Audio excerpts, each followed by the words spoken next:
Thank you, praise and worship team, for leading us in praise and worship. We are grateful to God for this evening that the Lord has given to all of us to come together and worship Him in His holy sanctuary once again.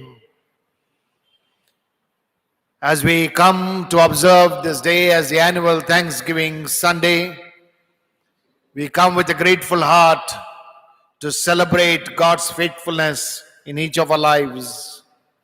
And therefore, shall we bow our heads in prayer. Eternal God, our Heavenly Father, you are great. Your miracles are great. Nothing that we fall short of a miracle that we still live in this world, O Lord. It is because of your sheer mercy and your grace, Lord Father, that has enveloped each one of us. And we thank you for every kind of provision that you made available in our lives. Father, we pray that you bless your word to us this evening. Continue to guide us by your Spirit, Lord Father, to be connected with a grateful heart to give thanks to you. In Christ's matchless name, I ask this prayer. Amen. Some of you all who have come after a long time, I'm seeing you all. I think this pandemic has kept not only a social distance but for only a while, but for quite some time. And some of you all, I have been seeing you all after a very, very long time. I'm happy to have you all in the church attending the service this evening. We rejoice for all God's blessings that you have experienced in the past months of this year. The scripture portion that has been read to us this evening is from the book of Leviticus, chapter 23, verses 39 to 43. You look at this passage, you'd find that it speaks about the celebration that God's people, the chosen ones, the Israelites had, because it was a command of the Lord to them. It was an instruction given to them that they should not forget to remember the Lord their God and come with grateful hearts to give thanks to Him. There were certain reasons why they had to come to give thanks to the Lord. Friends, most of the time we get so busy in our life, in the lifestyle that we follow, and also in the pattern of our living, that we have a tendency as human beings to forget the importance of God's sovereignty in our lives. And therefore, it was a constant reminder to the people of Israel that they need to come and celebrate in thanksgiving unto the Lord. This celebration continues even in the life of the church, and we are grateful to God that today we are celebrating this feast or this festival. As I share the word, we would understand of why and how the people of Israel had celebrated this wonderful festival. I'm going to start with a real story that happened many years ago in East Africa. Tangbon and Mrs. Tangbon were the missionaries sent to East Africa. They were serving among the tribal people, Tango, over there.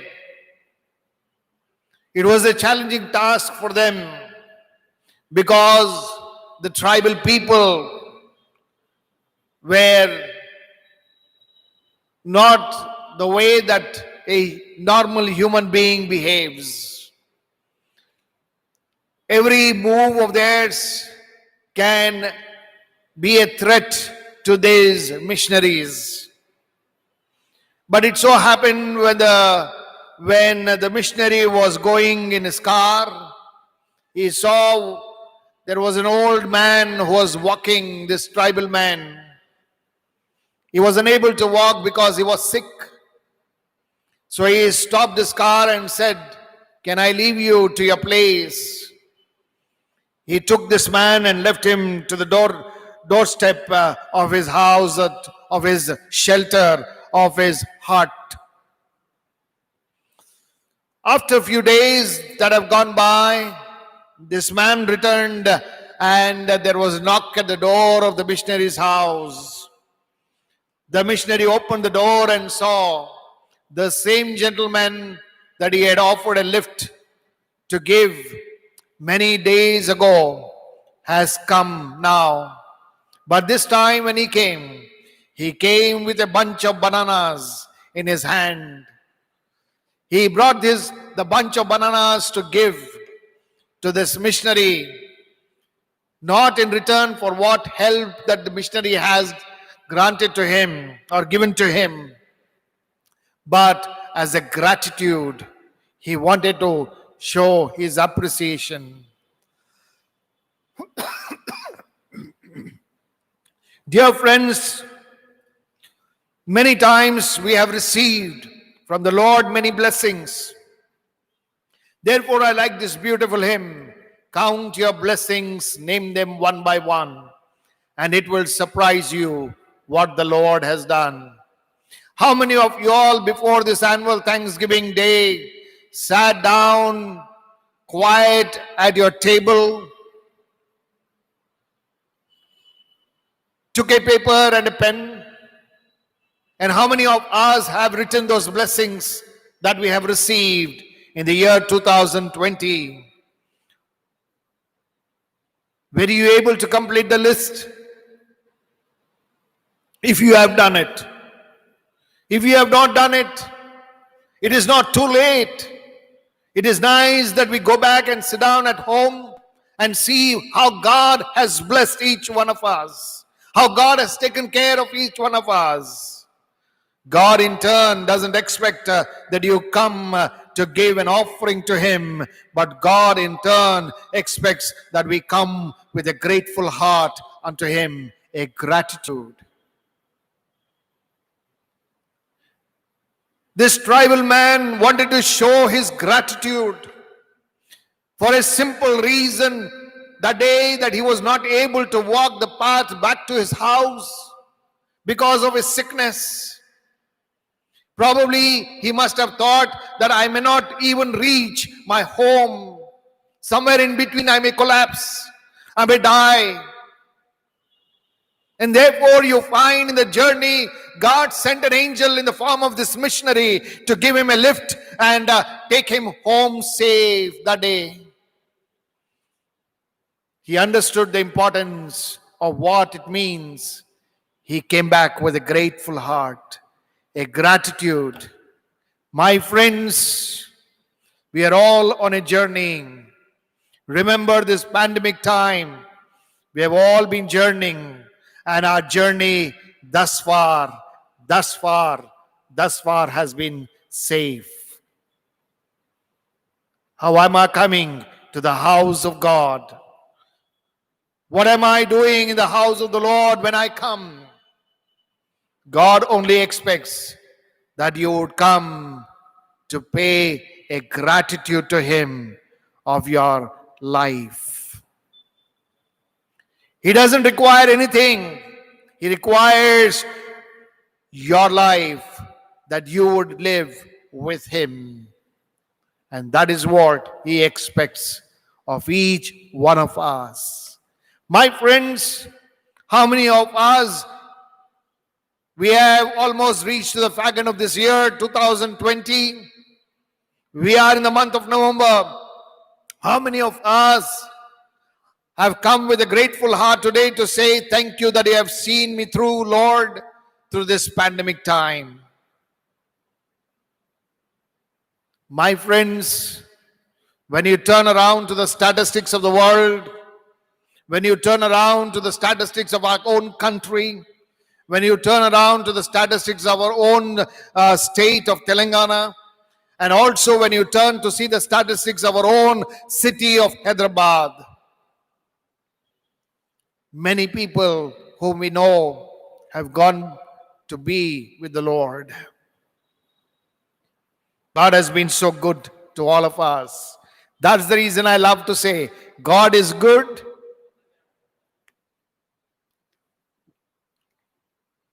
I heard you say long time. Is it long time or all the time? Can we do it a little better, please? God is good. Yeah.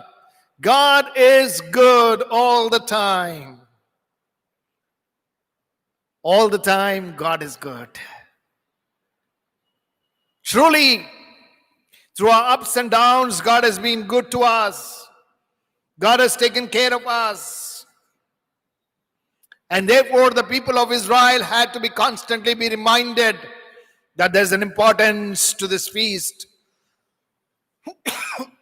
The feast that is recorded in the book of Leviticus chapter 23 is a feast of the tabernacles or the booths. It's a feast of the tabernacles or the booths, the sheds. The booths are the sheds. And this feast commemorates in celebration. Celebration of how God has taken care of each one of them. Basically, when you look at the people of Israel, most of them were involved in agriculture. And it is an agricultural festival. It is an agricultural festival where they gather the crops at the day of the harvest, where the barns are full, and then you find they look around and see that God has immensely blessed them. Today, how many of us would turn around to see how much we have grown in our assets is not important. How much God has preserved us and how much God has taken care of us and kept each one of us safe. What are we coming over here tonight to give thanks to God? The Feast of the Tabernacles or the Feast of the Booths reminds us constantly that we need to come and celebrate in thanksgiving. Usually this feast is somewhere around September and October, according to the Jewish calendar. You find exactly somewhere between September and October, according to the Jewish calendar, this feast is commemorated. And you find that to this feast, people all over the world, the Jewish people from all over the world, whether it be India or whether it be San Francisco, from every nook and corner, people travel to go and give thanks to God in Jerusalem. My friends, even in the Methodist Church, this year, because of the pandemic, we are not having the celebrations in the rural area. This year, there is a call that we cancel, and therefore I had to communicate to various church groups the decision that was taken. But in the same fashion, there was a man with great vision, and he was Tata Siemens. We call him Tata Siemens.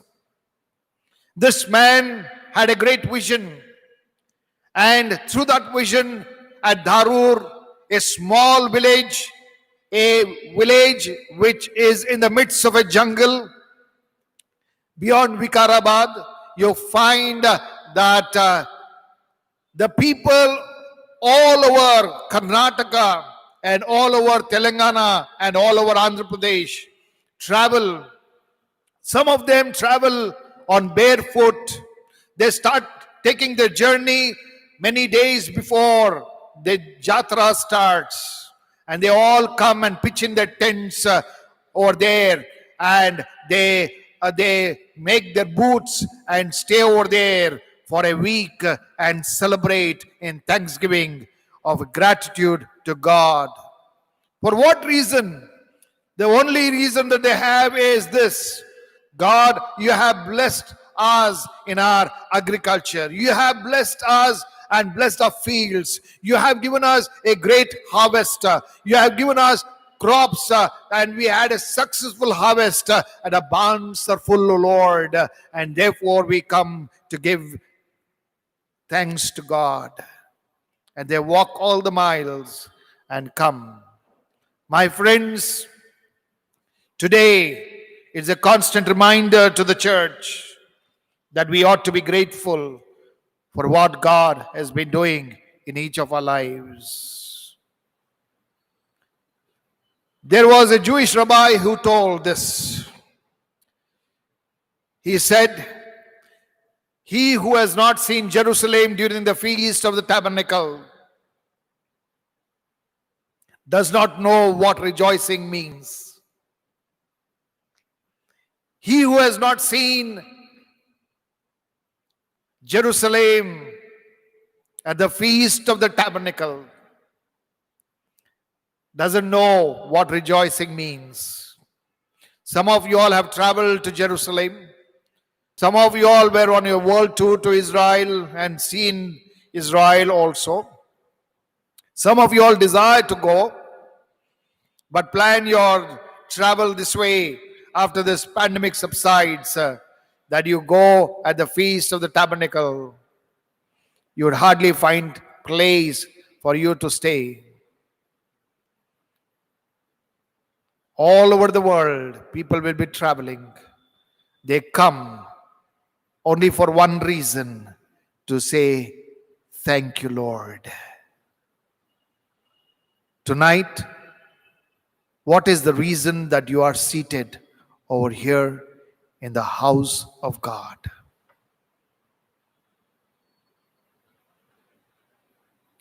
For what reason have you come? God is asking you.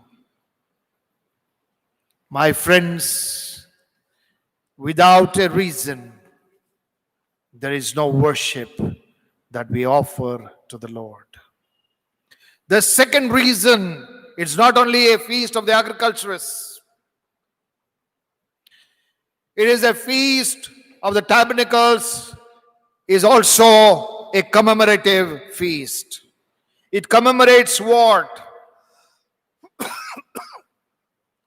It commemorates of the deliverance that God gave to the people who were under bondage. They were led to the land that was flowing with milk and honey. They realized that God gave them a wonderful gift, a dwelling place for them to stay. Till then they were called as nomads. Till then they were called as people who were roaming as a tribe. But now, after their 40 years of journey in the wilderness, God led them to a wonderful place. And the place that God named, "I am going to give you a land which flows with milk and honey." Friends, how many of us are satisfied in our lives? How many of us who are seated over here are satisfied with what God has given to us?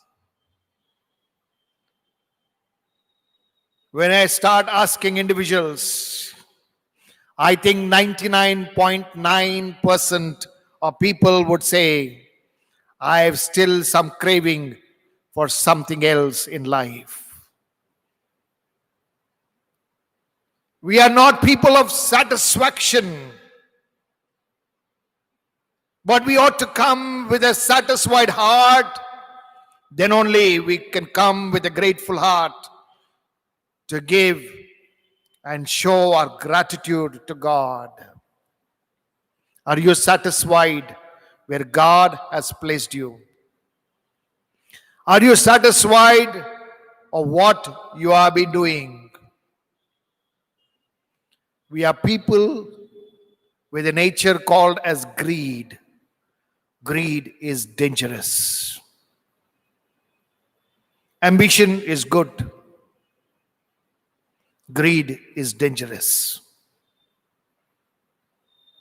There are many people who would like to climb the ladder as early as possible, not knowing that is not the time for them. We ought to wait. We ought to wait and see how God can lead us. For the people of Israel, it took 40 long years. For the people of Israel, it took 40 long years. People who were not satisfied had never experienced getting into the promised land. The ones who experienced to get into the promised land, they were people who were content in life. My friends, it commemorates that Jesus has washed our sins away and delivered us out of sin and slavery.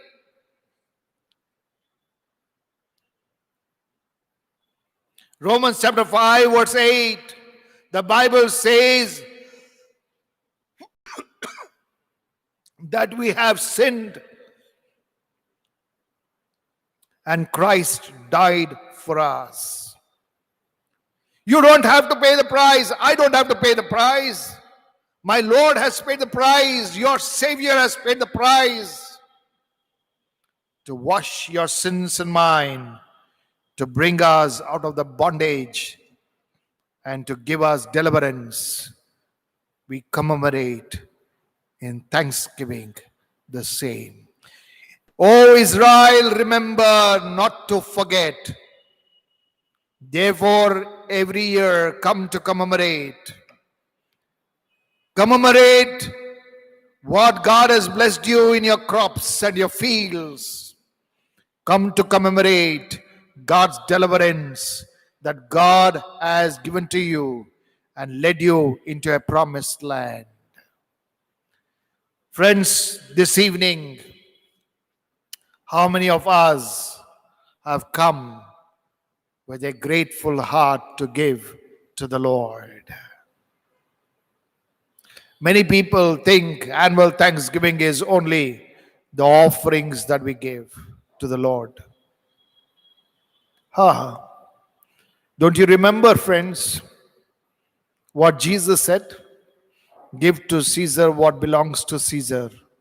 Give to God what belongs to God. Don't you remember that? Give to Caesar what belongs to Caesar. Give to God what belongs to God. What belongs to God? My life belongs to God.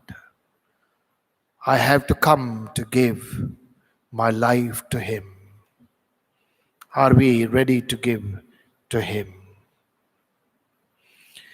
3,500 to 4,000 years back, you'll find beyond that probably that this instruction came to the people of Israel that you need to remember to do this feast. The feast of the tabernacles, the feast of the booths.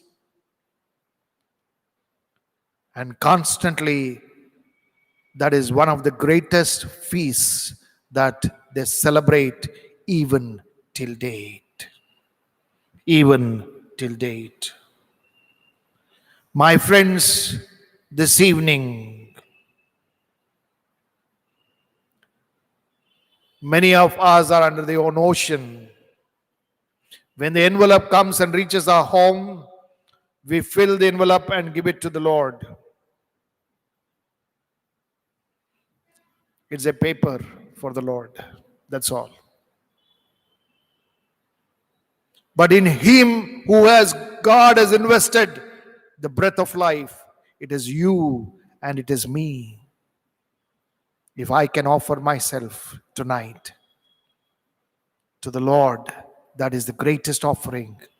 That would be a pleasing sacrifice unto the Lord. That will be a pleasing sacrifice to the Lord. This Thanksgiving festival reminds us that there's a shelter and there's a security in the shelter. In the tabernacle of God, there's a shelter, there's a security in the tabernacle of the Lord. In the temple of God, there's a shelter. In the church of Jesus Christ, there's a security because you find Him. There's a shelter under the cross of Calvary. There is a security under the cross of Calvary for each one of us. When Jesus died for us, and God protects us under His wings. God protects us under His wings. With grateful hearts, tonight shall we come to the house of God and come not with an offering only, but also as a gratitude to God, our lives that we present to Him.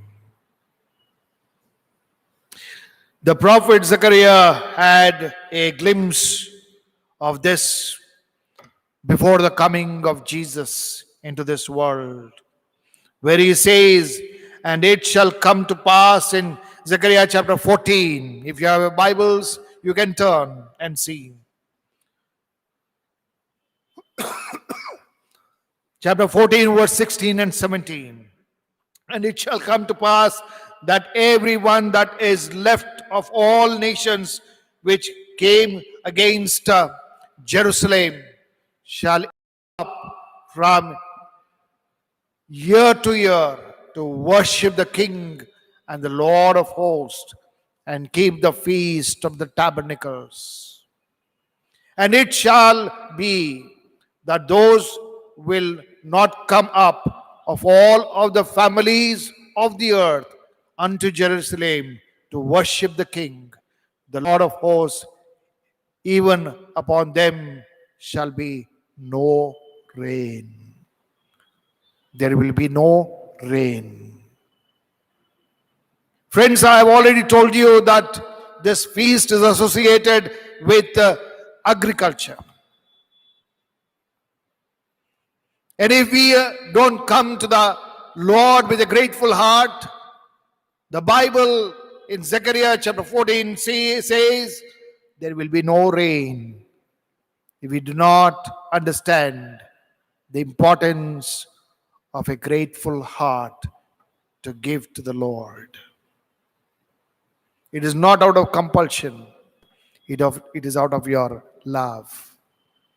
It is not out of fear. It is out of our gratitude to God.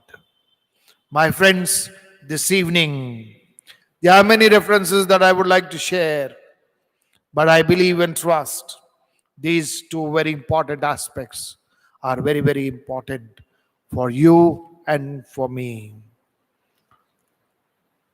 To express our appreciation to God, we ought to walk in love. The primary aspect. How many of us walk with love?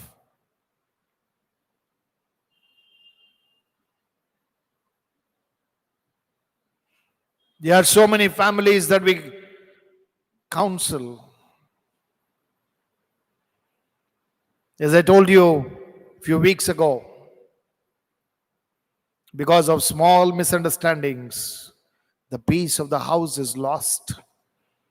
The children's dreams are shattered. Parents don't set a beautiful example before the children.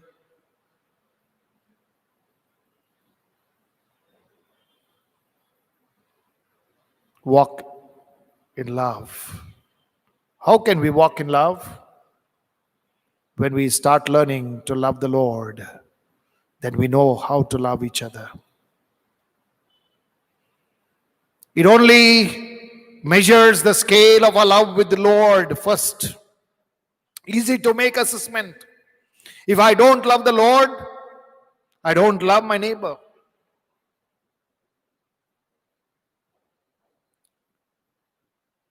You don't have to tell, I don't have to tell. It shows. You and I can easily measure. A person who walks by faith in the Word of God knows how to measure. My friends, God has given us all wisdom to measure His love. We ought to avoid any sort of immorality and greed. Ephesians chapter 5 verse 3. How many people in this world are involved in immoral behavior, immoral lifestyle, immoral conduct?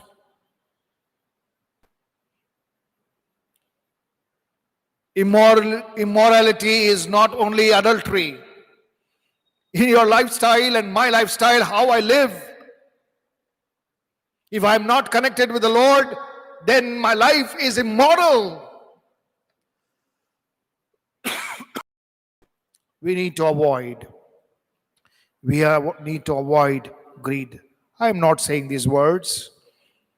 The scriptures are revealing, and it is said to the church at Ephesus that I spoke for the past 2 Sundays. We ought to clean up what we speak. The most beautiful organ of a whole body is what? It is a tongue. And the most unruly organ is also the tongue.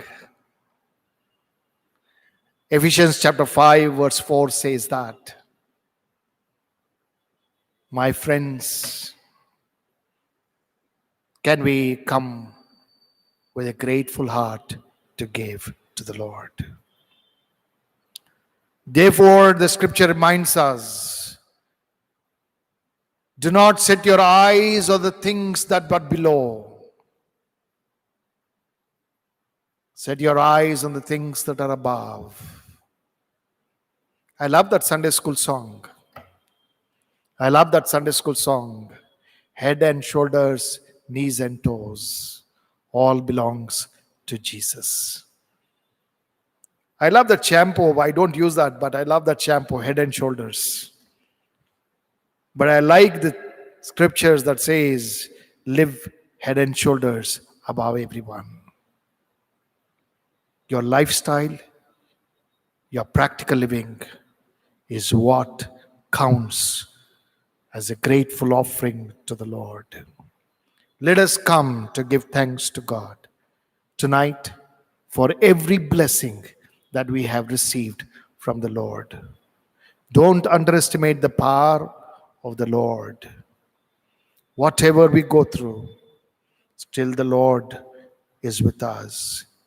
Therefore, the Bible says, if God is for us, who can be against us? If God is for us, who can be against us? The world may shame us, but the Lord that you believe and I believe will never put us to shame. Be assured about this promise. Come, shall we bow our heads in prayer? Father in heaven, Lord, we bow before you. We come with a grateful heart to give thanks to you for every blessing. Thank you for your word. O Lord, constantly reminding the people of Israel that their barns are full because there was a successful harvest that they had. They need to come to give thanks to you. It was constant reminder, Lord God, to the people of Israel that they need to come because they have been led into the promised land. There was a great deliverance that they experienced. Truly, Lord, we have experienced the same. You have made provisions in our homes, fed us all through the year. You have made a great provision through your only Son, Jesus Christ, our Savior, who came, bled, and died for us on the cross, who redeemed us from the clutches of darkness and sin, and given us the great gift of salvation. We come to give thanks to you. We give thanks to you, Lord Father, to live with a grateful heart. O Lord Father, and we come with that great attitude of gratefulness to offer to you. In Jesus' name I ask this prayer. Amen.